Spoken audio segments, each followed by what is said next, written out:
Je, Mungu husema na mtu kwa njia gani?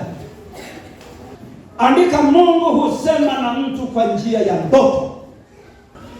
Mungu husema na watu kwa njia ya ndoto zilizo na makusudi ya Mungu. Mara ya kwanza, mara ya pili, mara ya tatu. Mungu amesema na wanakwaya. Mungu amesema na wazee wa kanisa. Mungu amesema na sisi kwa jumla. Anachokisikitikia Mungu, anasema japo nimesema mara ya kwanza, nimesema mara ya pili, nimesema mara ya tatu, lakini huyu mtu hajali. Tumeingia kwenye matatizo makubwa sana. Tumeingia kwenye magonjwa yasiyo na sababu. Tumeingia kufukuzwa kazi kwa sababu zisizo na sababu. Tumefilisika kwenye biashara zetu kwa sababu zisizo na sababu.